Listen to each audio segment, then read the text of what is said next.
This is Off Track. Hello and welcome to another Off Track with Hinch and Rossi. Another episode. What did I say? Are you still in South America? Yeah, man, I am. Why? It's Monday when we're recording this, and obviously the race ended yesterday. But just getting back from South America is not the easiest, and so it's like a red-eye program. So I'm leaving tonight, and then I don't get home till tomorrow afternoon or late morning or something.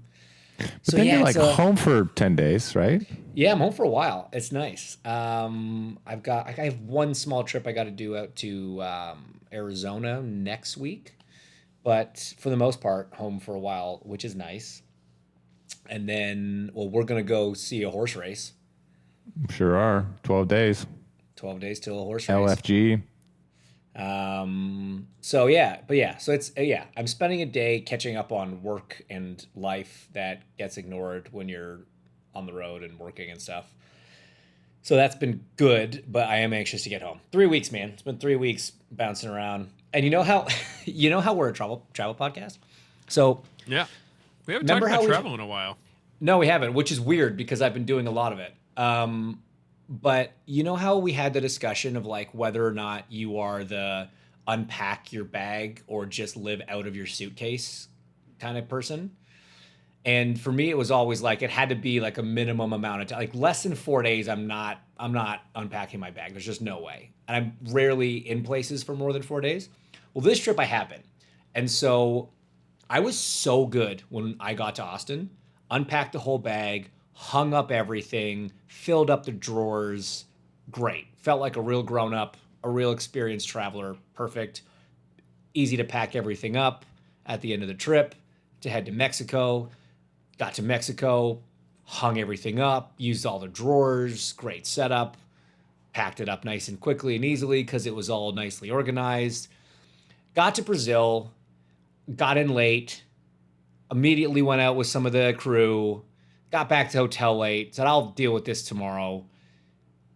But tomorrow was a work day, and then by the time I got home, I tried my best, but it has deteriorated significantly. The condition of my like unpacking and general, taking over of this room is bad.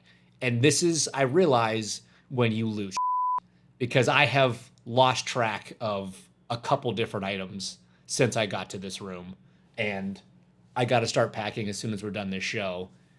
And I'm concerned I'm not going to find stuff. Like, why? Like, where would it be? Just because you don't put it in a drawer doesn't mean it walks off. Like, it's a 300 square foot room. Like, what are we talking about? Like, where would it go?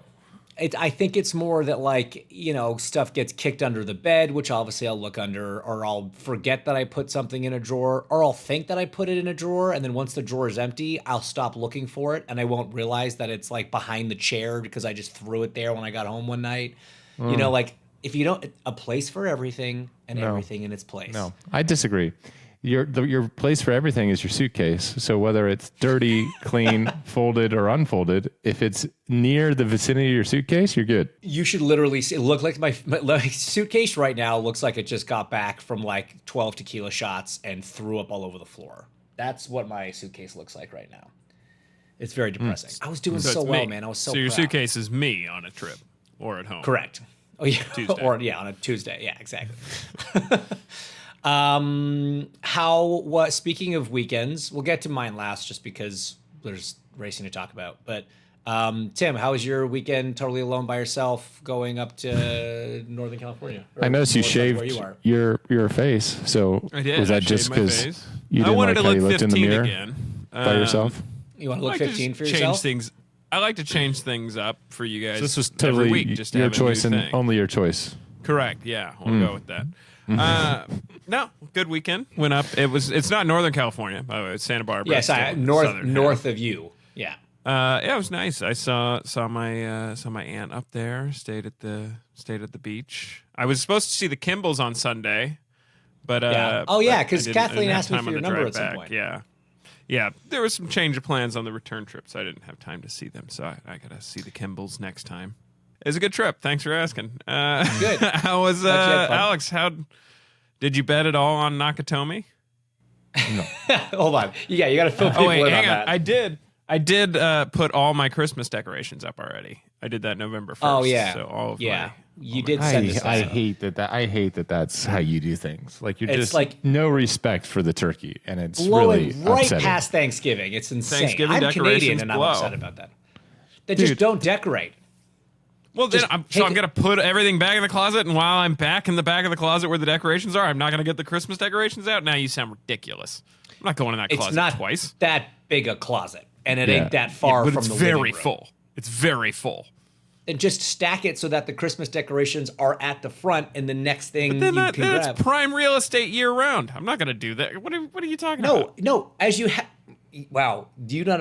You're the smartest one here. How have you not figured out how this works? As you're putting the other one back, you shift stuff around so that it goes, and then Sounds the like Christmas a lot stuff. of extra work. Also, You know what's I a lot love of my extra place when work? it's decorated for Christmas. Do you know what's a lot of extra work? Showering in the morning and shaving and brushing your teeth. But you do most of those things. He just I did said the most. shaving. I Yeah. said most. Okay, so my weekend went out to Southern California San Diego. for the Breeders' Cup, which I kind of explained a little bit about what that is, but essentially it's, the World Championships, best horses in the world come together and they fight it out in the Breeders' Cup Classic for a $7 million purse. So $7 was really- million? $7 million. What was really cool. You guys got into the wrong type of racing. That's a lot of. I That's a don't lot think of we purse. can run 41 miles an hour with a person on our back, so I don't think we qualify. Speak for yourself. Not with that attitude. Yeah. So the event is exactly what you would imagine it to be. It's a pretty big production. A lot of huge brands associated with it. A lot of money in horse racing, as you all know or can assume. But it's pretty cool because it's an international type event. The other races I've been to, being the Derby and Saratoga and Keeneland and all these sort of things, are very much, the American version and production of horse racing. And when you bring in, the Arab influence and the Irish influence and the French influence and all this sort of thing, it becomes a more of a melting pot, which was cool to see and be a part of. And it was awesome, being in that part of the world in November. It's 67 degrees. You're on the ocean. You're watching ponies run. You can have some food and drink with your friends and family. And it was my dad's birthday. So it was just a really enjoyable, nice, peaceful weekend. And I think that, my dad had never been to a horse race of that caliber. He'd been to some local tracks when he was younger or whatever. But Yeah. like seeing the level of these animals, and just like when you watch any sort of sport at its highest level, it's impressive. Impressive, yeah. Everything that is done, from the presentation of the horses to the stalls to the trainers to the jockeys and to the the staff around the individual horses. Like, it's wild. It's a race team. Like, it's pretty cool to see that. So America showed up incredibly well. There was an this Irish is like horse. the Riders Guy. It's like a America versus It's a world kind of final. thing? No, it's just the main race. You've got 4 horses that qualified that are from America. You got 3 horses that qualified that are from the UAE. You've got 2 horses that are qualified from Ireland. It's not it's not a points thing. It's just these are the best horses of 2024 that wanted to race. So for example, like the Kentucky Derby winner wasn't there because he's on a slightly different program with his health and his scheduling and stuff, but he would have been one to qualify. Wasn't there because he didn't want he's to not embarrass good enough. everybody. Oh, sorry. Oh, right. Yes. Yeah. But like, for example, the horse that finished 2nd and 3rd in the Derby, or maybe A horse finished 4th in the 2nd Derby. and 3rd? Okay. The horses that finished 2nd and sorry. 3rd in the Derby were there, and they went 1-2. So it just goes to show like how big of a deal the Kentucky Derby is and how good those horses are that show up. So that was actually going to be my question, was compare it to the Derby. Like, because obviously I've heard of that, but like to me, the Kentucky Derby is the Indy 500 of horse races. So like, is this a bigger race, or is it just different because it's the international? Like, I would say it's a smaller race from a viewership / attendance standpoint. Okay. It is a bigger race from a monetary standpoint, just because there is the international influence and all of that sort of thing. But no, ultimately the best horses in the world for the majority of the time go to the Kentucky Derby and come out of the Kentucky Derby and go up against any other horse globally and kick their ass. Like that's just kind of how the Derby horses run. Do you know what's funny though, is when you have like a sports series event, whatever, and there's prize money involved, usually prize money is largely dictated, right? It's like a percentage of revenue, right? So depending on the viewership and the attendance and the sponsorship, it goes up or down. And Kentucky Derby has more attendance, more viewership, probably more sponsorship, but the purse is lower. I feel like the Kentucky Derby's making a killing on the Kentucky Derby, and that pot should go up. That's what I think. Yeah, I really don't know where the money comes from. I believe that the purse, I don't know if it's entry fee based. I don't know if it's, I mean, it's probably all of these things, right? Right. So like, I just, if you look at seconds I've known right. About if you look at the brands that are sponsoring the Breeders' Cup, they're much like the biggest really sponsor brand of the Derby is Woodford Reserve, right? Whereas when you look at, Right. Whereas you look at the Breeders' Cup, it's like Rolex, jewelry brands and watch brands and that sort of thing. So it's I don't know. Okay. It's maybe it's just a different. I don't know. I don't know the reason. That's just what it is. Different demo. Long story short, America showed up, kicked Japan and Ireland's ass, and they were the two horses that kind of came in as the favorite. So it's pretty cool to watch the red, white, and blue go strong. So that was awesome. Also, I chose the top three, and the top three finished in the top three. So I felt pretty good about that. That was a nice little payday. Nice. And so we left California very up in the green, still very down in terms of global horse betting. But listen, it was a nice little upward swing, and can't wait to bring you, James, to Churchill here in a couple weeks. Cannot wait. Yeah, that's so. Did you get your dad in on the degeneration of gambling? Yeah. So we got him involved. He, I don't know that he fully understood it because nobody fully understands it. That's the whole racket of horse betting. I mean, no. I think you understand it. That's why it's dangerous. I'm not saying that I understand it. But I do know that you shouldn't bet on 8 horses, like out of 12. Like that's hard to make money. Isn't that called hedging your bets? It is. Mm-hmm. It is. But like you lose money doing that. Like you might only lose like a couple dollars, but you're still. It's very hard to win that way. Yes. Yeah. So anyways, that was him, but he was fully vested as Peter Rossi usually gets. And yeah, we got home last night and it was wonderful. So had a lovely birthday weekend. Happy belated birthday, Papa Rossi. There you go. Cool, man. That's good. I'm glad it was a good trip. And I look forward to Churchill. Did you have time to catch anything Formula One related or NASCAR? I did watch all of the Formula One related happenings minus qualifyings. But I did watch the sprint race and the main race. I watched no NASCAR, so I will try and talk about it. But did you read the article? I did. All right, that's all that matters. Okay. Yeah. So my weekend was crazy. It's funny that I told you exactly what it was going to be and how it was going to go last week. You did, actually. You did sort of shoot your shot on that one, and it's pretty impressive. You were aided. You were aided by Mother Nature. No, I literally said it's going to be wet all weekend, so Max is just going to destroy everyone and win. Yeah, that's true. Okay, good point. Yeah. I'm not going to fact check that because I'm not going to listen again to our episode. Spoiler alert, that is exactly what happened.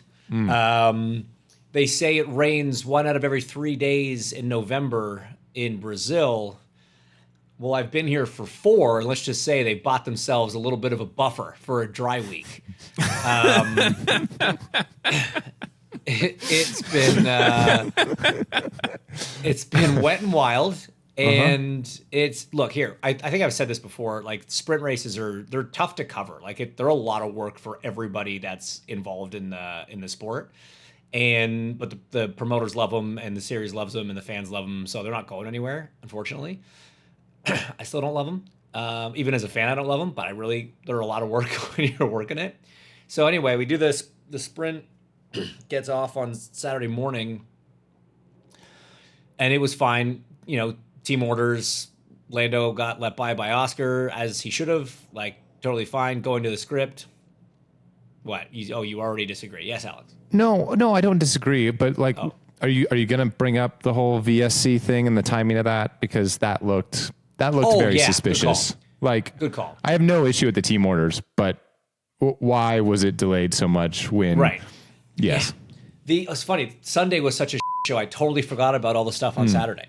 Like I said, these things are a lot of work. There's a lot going on. So the sprint race, McLaren locked at the front row, Oscar over Lando, but obviously Lando's chasing Max in the championship. So we knew at some point if they got away like that they were going to have to swap. They, for some reason, as a team, were not swapping the cars when they could have. The argument subsequently, we learned that the argument or the thinking at the time was there wasn't enough gap between second and third to safely do it. Leclerc was running third at the time, Max was fourth. That's fair. That's a fair thing to happen if you don't actually think that's the right gap. As we get into the race, it's a 24-lap race, and they keep not changing. Max gets around Leclerc, and all of a sudden it's like, okay, now you're kind of in trouble because Max is pretty quick, and he's going to close that gap up even more. But more importantly, if a safety car comes out or something, like you are exposing Lando here. There's so many things that could happen that you are just really just hoping don't happen. And that seems like a weird way to risk going racing. With like 2 laps to go, somebody goes off, or the car dies. His car breaks, yeah. And he pulled off the racetrack. And F1's usually pretty quick to react to stuff because they've got tons of marshals. And because they have a VSC, right? Right. We talk often about why other sports don't go immediately safety car because they don't want to impact the race and everything. But the whole point of the VSC after Jules' accident in Suzuka was to neutralize the race immediately for safety without impacting an end result. Right. So you have a car that admittedly was off track, but just barely off track. And they stayed green for a weird amount of time. And again, there was 2 laps left in the race. To the point where the driver had enough time to get out of his car and it was still green. Very casually. And there was a very very crazy shot of the leaders coming by for the second time and Hulkenberg physically walking away in the background, only, 20 feet from green, fast, at speed race cars, right? Yes. Very bizarre, very un Formula One. But James, when did the VSC come out? It came out fractions of a second after McLaren decided to swap the cars and put Lando in front. What the is that? And that was my point. What? Why? Why? Why was the is difference? The FIA doing that? Right. So what is the difference between 30 seconds ago and now? Nothing. Other than you let the championship protagonist get 1 point closer to the guy he's chasing in the championship. It seems very suspect, right? And the whole paddock was like, that's weird. That's bizarre. Even Lawson, who was an 8th or something, was like, what's with the timing of the safety car, the VSC? This seems like they're manipulating the race. It was very bizarre. And there was never really a good explanation for it. So everyone's, and then they came to get the one to go. Yep. And the VSC ending thing came up. Yep. So VSC ending, I've learned, once it's announced that VSC ending is happening, they claim it is a random amount of time between 10 and 20 seconds that it actually switches off and everybody can go racing. Drivers are loaded on their dash and you go, right? It was very convenient that on this restart, the VSC ended right after the top 2 cars got past the last pass zone into turn 4, basically. The last big break zone of the lap, which is turn 4. It went green again. meaning that basically Max had no chance to get around Oscar and try to keep the gap to 1 point instead of 2. Very suspect timing on the VSC coming out and it ending. That one I don't really know that I agree with, because in terms of being weird, because when I know broadcasts are not completely up to speed, but I saw the graphic go to VSC ending when they were like a quarter of the way out of turn 3. So logic would tell you. No. It was way before that. Oh, well, the TV graphic showed it was out of turn 3. No, because it was like, it was up the hill, because we're like, oh, he's going to have a run into 1. But then it didn't end. Oh, well, that's crazy. We get through 1. That's certainly more than 20 seconds. Right. And then it didn't. So it was, anyway, maybe there's an explanation for that one, because that's supposed to be automated, but the throwing of it was strange anyway, regardless. So there was a little bit of question mark over what was happening in race control anyway. Then Max got a penalty for VSC infringement. Yeah, so Max tried to time a pass for like when the VSC was going to end, and just because it ended later than everybody thought it was going to, I guess, including Max, he got a 1 position penalty. Well, as a time. Well, penalty. Yeah, I mean, if it's certainly that, I mean, that makes sense. He's smart enough to know that in theory it shouldn't go longer than 20 seconds. So he may have known that, okay, well, it's got to go green right now, so I'm going to jump it. So he lined it up, and he was he had pulled out and was like, he had a good shot at passing Oscar into 4. But then as soon as he backed off the brakes, smart little, isn't he? Oh, dude, he is so switched on. It's unbelievable. And then so that was that 2 points in Lando's favor.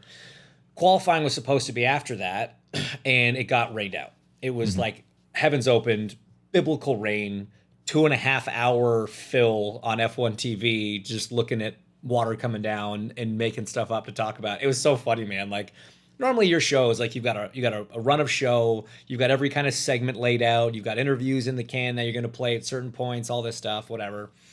And Buxton and I and Ruth Buscom and everybody, Alex Jakes up in the booth, we got to like a couple things that had been planned, and then because we didn't know what was going to happen, we just kept getting pushed and it just kept extending, and we were just making stuff up and trying to think of topics to talk about. It actually ended up being really entertaining, and the fans shockingly loved it, even though they saw no cars on track. I was going to say, I feel like you have experience with that with all of May. Oh, dude, I was going to say, like, that was the joke. Just like, feels totally normal for you. I come from a series that races on ovals. I'm good. This is old hat for me. I'm used to this. And you do a podcast that you have to make up for 45 also minutes true. every week. So, yeah. Also true. No, I will say on the IndyCar stuff, God bless Peacock. If it was actually just raining and not going anywhere, we would throw up a bumper and just be like, hey, we'll be back when there's something to talk about. Well, yeah, when there's 3,000 people watching, it's easy to do.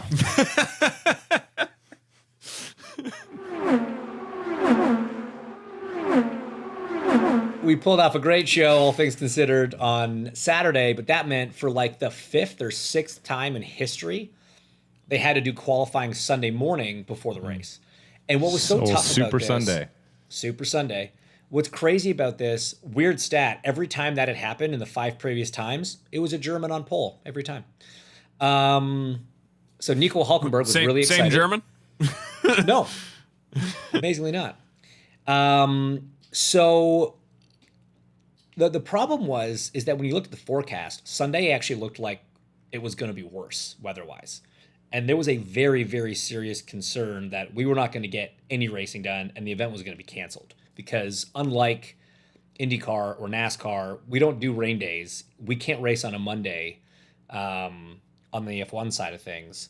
Logistically, it's impossible. So everybody was looking at what the rules are and what that means. And there's all this stuff about like you have to do at least 2 laps under green for it to be considered a race. You have to do at least 2 laps behind the safety car for the promoters to not have to give refunds. Like there's all sorts of this weird legal stuff that's going. So like everybody was trying to figure out what was going to happen and nobody had any idea.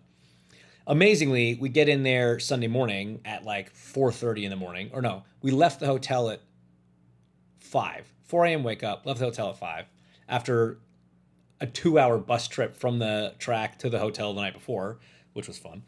But look, it was wet. It was raining, but it was enough to get going. Qualifying was delayed a little bit, but we got out there and got it done.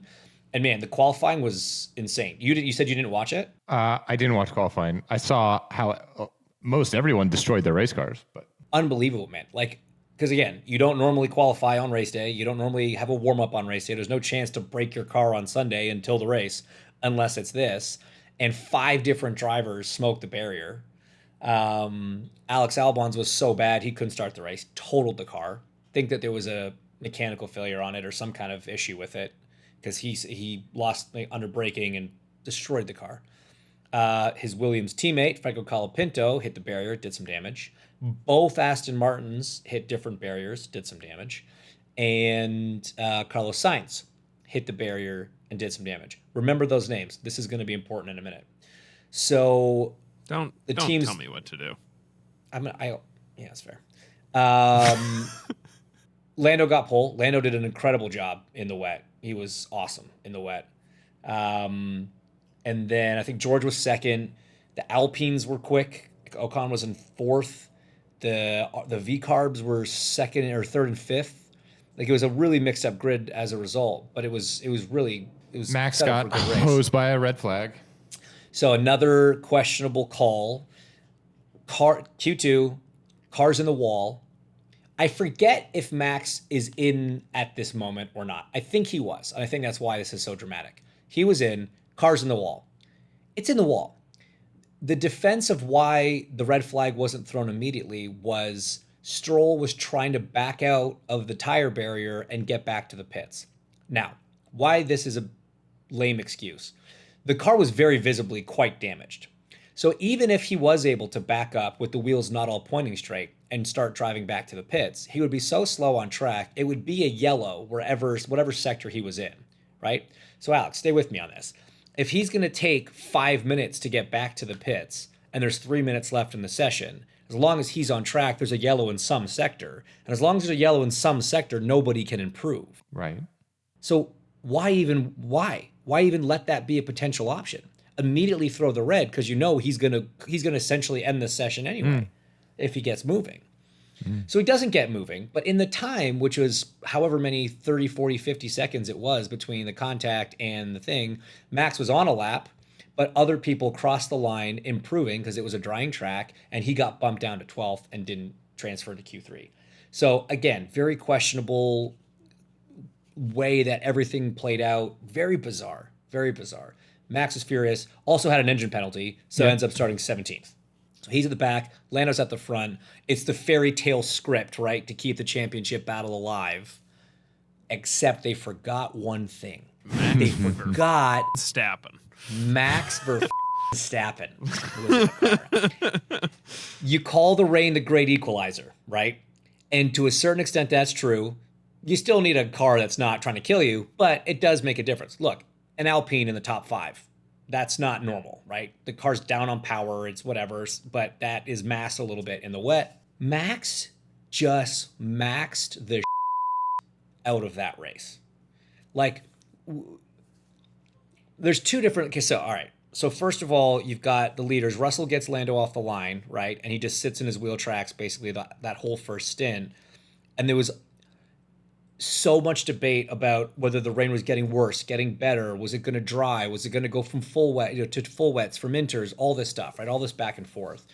And the kind of general consensus was you wanted to stay out as long as possible in case a crash happened and there was a safety car, and then you get basically a free stop, or a red flag, and then you would get an actual free stop, which again, the red tire or the red flag rules, so dumb. So Lando and Russell, they pit under the safety car, which then goes red. So anybody that pit under the safety car gets hosed. But at this point, Max had driven in like 26 laps from 17th on the grid up to 5th in the wet.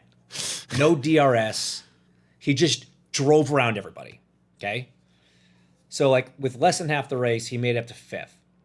So the two top guys are now behind him because they got their teams called the wrong strategy. And now all he's got to do is pass Ocon on a restart. Now, to Esteban's credit, the first restart, Max didn't get him, and he pulled out like 3 seconds. Because in the wet especially, clean air is king, which makes it even more impressive Max had even got up to 5th in the first place. There was another safety car, another restart. Max just brought him on the restart. The run of laps that he went on after that was outrageous. He set the fastest lap 17 times and ended up having 11 of the fastest laps of the race. 10 or 11. It was unbelievable, man. I think it was 9 because I think Lando got 9? like the 10th best. Yeah. Sure. But yes, still, your point remains the same. Yeah. He Just absolutely. But that's not a surprise. That shouldn't be a surprise. What, quite frankly, should be a surprise is that Lando didn't finish second. Like, I'm not trying to talk about Lando. I don't care. I like Lando. This is not a McLaren thing or whatever. Like, the point is, he was on, like, he has pace in the wet. Obviously, he slapped it on pole, right? Regardless of how that race unfolded from a strategy standpoint, and whether or not you can change tires under red and all of, I mean, you can also change tires under red, Lando. So it's not like you're at a tire disadvantage. Yes, you might not get. No, he lost track position. Right. But Max started 17th. So like, drive to second or third or whatever, right? And minimize the damage. Yeah, you might not be able to beat Max in the wet because I don't think anyone on earth can. That's fine. But like, you should be in second. And I think that's a little bit of the difference of like someone of a Lewis caliber and a Max caliber, right? Is they're able to minimize the damage on days that it's not going to go their way and they just simply can't win for reasons X, Y, and Z, right? And Lando finished 6th. Like, that's not going to get it done. Like, it was still going to be a huge task for him to do this anyways, I think, which isn't any fault of his own. Like, McLaren started the year nowhere near the level of Red Bull, right? And have had one of the best turnarounds, I think, in recent Formula One history, right? In terms of their competitiveness as to where they are now from the start of the year. But it was still going to be hard for Lando. But again, like, he's not doing himself any favors by like not being on the podium on those sort of days, right? Like, that's just what you got to do. So Max pretty much put a hand on the championship at this point, which is, I always think that was inevitable. Like, I think with the way that Max's mentality was, he wasn't going to allow anyone to beat him this year, but I think it was going to be much closer until Brazil. And I think now he can go to Vegas, and as long as he beats Lando in the race, he wins the championship. So, pretty wild turn of events, but it's exactly that's just the most Max thing that could happen. And it's why I think he's the greatest driver in this generation, in this century, maybe. Like, he is the epitome of everything that you need to be an F1 world champion. And it's pretty cool to see. So yeah, that was Brazil. Back in the old Freedom Land, there was one other big event that happened with championship implications. So we can talk about that. The Taylor Swift concert? Interesting. No, but she was in Indy for 3 days, sold out Lucas Oil Stadium 3 days in a row, which is pretty big. They said 200,000 people came in to the city of Indianapolis. IMS released some figure that when they did their little car helmet thing at the Speedway, it was the most engaged tweet that they have ever had in like their Twitter/Instagram's history, which is, I mean, honestly embarrassing for us, but also amazing because that might introduce people to like, oh, what is this cool race car thing at this cool racetrack place? And should we go? Because they came to Indy for Taylor stuff, and maybe they'll come back for car stuff? Question mark. Hopefully. I mean, dude, the Swifties, like, it's unbelievable. It's gonna happen. Yeah. What she has created, the environment. I think she's the most powerful woman on earth. Oh yeah, I mean, yes, I would agree with that. Yeah. Yeah. So the NASCAR race. So it was the last round of 8 race or whatever in the playoffs. Whatever. It was another championship dumb thing, playoff thing leading into the Final Four. Right. Right. So this is why, again, because we've had different discussions about the playoff system in NASCAR and the pros and cons, and this highlighted another one of the cons, right? The dumbness of it, yeah. So you had Christopher Bell and William Byron, who were both kind of going after the last spot. Had they finished where they were running on the last lap, they would have tied. Christopher Bell would have got the position on a tie break. Okay, but 2 things happened that kind of altered the thing here. And one of them, we'll deal with the Chris Bell one first because it's a little easier, but then I want to get your opinion on the other one. So, on the last lap, into turn 3, overcooks it, gets up into the wall, and then proceeds to Ross Chastain it and just bury the throttle but he must have thought I got to keep the momentum going because I can't lose a spot. So he wasn't trying to pass anybody. So like Chastain passed like 4 people when he did it last year, right? But after he did it, it got banned. So even though Chris went into the corner normally, he got an oversteer moment, slid up into the wall, and then once he hit the wall, he just said it, buried the throttle, and off he went. That was then taken to NASCAR. It said it was going to be under investigation. Half an hour after the race, it was deemed that he did something quote unquote unsafe, which is kind of how they blanket cover that move because there's nothing in the rules specifically saying that move can't be done. And they gave him a 4-position penalty, so he's out, Byron's in. So first off on that, like it's tough, right? You're in that position. But the fact that these two are the people fighting for this is insane to me. Kyle Larson has 6 wins on the year, double that of anyone else. This conversation shouldn't even be about these two. Like, yes, they both won some races this year. That's great. Like, they had a good year. It doesn't matter. They shouldn't be in the conversation. Okay, so we've talked about how this system, right or wrong, Alex thinks it's wrong, I don't disagree, creates these situations, right? It's tough, right? You're in that position, you're a driver, you know that you can't lose a spot, so he just does that stuff that NASCAR deems dangerous, but they create these situations of them being dangerous by making it sudden death overtime kind of rules to get into the championship 4. But the one that actually bothered me more, like that one I get, right? You're just trying to do whatever you can to get in. The one that bothered me more, and on a day where in Formula One you had team orders, right? Both in the sprint race and in the main Grand Prix, Oscar had to move over for Lando. Why wasn't Bubba pulling over for Bell? Even worse than that, right? So I get that. And I'm not against putting that stuff into practice, right? It is a team sport. We talk about how it's a team sport.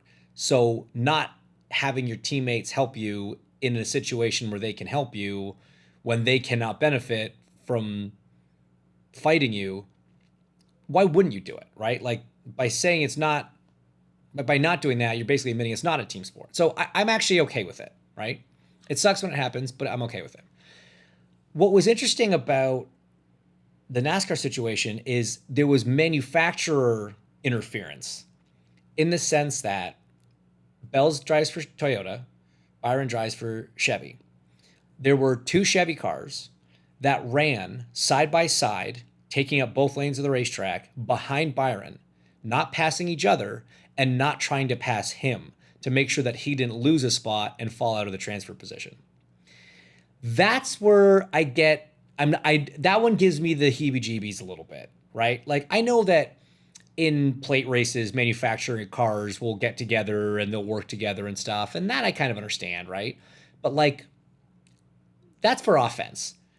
Having blatant defense applied on a racetrack by a manufacturer for a rival team's car, I don't know, man. I don't know how you feel about that. I don't like it. I just don't love the look. I don't love the feel. I don't love it, if that makes sense. I don't like any of it, James. I like this whole scenario just pisses me off. Okay. Like I don't want to say too much more because I'm sure there's people involved in NASCAR, probably not, to listen to our show, but whatever. Go whoever. Like I don't. A lot of it I have a problem with, and I think that this is all a result of the main issue that I have in terms of the playoffs existing anyways. So that's ultimately, I think this is all a product of that. Yes, I completely agree. So that's all I'm saying. Like who cares about the ins and outs of it? Like this shouldn't even be a conversation in the first place.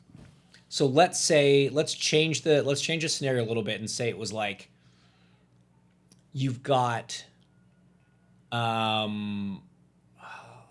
let's say the Indy 500, that the Indianapolis Motor Speedway was a comfortable 2-lane racetrack, right? And I'm trying to design this scenario in a way that it makes sense. I guess it would have to be like 2 lapped down cars from different teams, but the same manufacturer run side by side intentionally to stop a car from a different manufacturer having any opportunity to pass the leader. That would be bad. Yes? I mean, would it be bad? I don't know that I agree that that's bad. Like, why is that bad? That the manufacturer is getting involved in that way. I mean, the manufacturer. Well, it wasn't the manufacturer. So you think it's okay if teams get involved, but you draw the line at manufacturers? I don't mind a team working together, like a team working within. So I'm going to itself. give you an example. In 2019, Leo was a lap down, and Simon was running away with the 500 and all this sort of thing, and I was kind of the only guy. Let him pass. No, they wouldn't. They put Elio out. Like, they changed the sequence that he was and put him out in front of me and like made it hard for me to get by him. Like, extremely difficult. So that was a car that was laps down. Okay, so you're saying it's fine if a team does it, but not a manufacturer.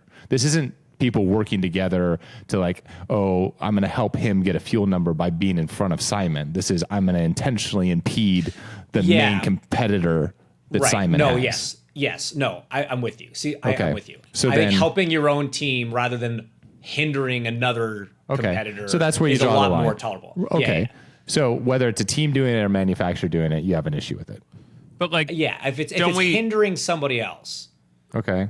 But I don't understand, because and this is just a question. Like, the manufacturer is going to get more if they win, right? They're incentivized to win. You always talk about it being a team sport. Isn't it kind of a team sport in that way? Like, I don't have an opinion. I'm just curious. Yeah. I don't know. Again, our sport's so unique, right? I'm trying to think of a comparable situation in something. That'd be like saying, a team from one division in football throws a game to make sure that their best division team goes to the Super Bowl, so that division wins the like, it's, I don't know, maybe that's a terrible example, but it's a team sport in the team. But like, I know that you're then under a bigger team as a manufacturer, but it's different. I feel like it's different. Okay. I don't know. Like, I haven't been. I've pulled the manufacturer card a couple times to get like the same manufacturer car to move out of the way when they're lap traffic. Yeah, helping. Okay, but that I've also hoped that they would tell said car to not let the next guy move over for the other manufacturer guy behind me, right? And look, so, man, like, I feel feel like this exists everywhere. I'd do the same thing as a So driver. I don't really care. I don't really care about it. Ultimately, what I care about is the best people throughout the year are not fighting for it at the end. And so regardless of how you got to this point, I think it's all bullshit and a fraud. So that's my opinion. Well, all right then. Congratulations to the 2024 NASCAR Cup champion, a fraud. Brought to you by Alex Rossi. Known arsonist. Just like Anthony Richardson, fraud. Well, we will see. No, look, you still got to be there. You still have to perform all season and get in the playoffs. You still have to execute in the playoffs. But I know, I'm with you, man. I'm old man River on the park bench yelling about these kids listening to rock music. If you listen to our Tuesday episode, you'll get that reference. Cool. Well, look, next weekend I have off, which is nice. Is it next weekend? No, weekend after. No, next weekend I have off. If you are an Indianapolis local, I am doing. I somehow got roped into the International Cooking Championship event Saturday at the fairgrounds, the World Championship cooking thing. It'd be weird if you weren't doing it. What am I making with Splenda? Cakes, pies, cupcakes, maybe a pork roast.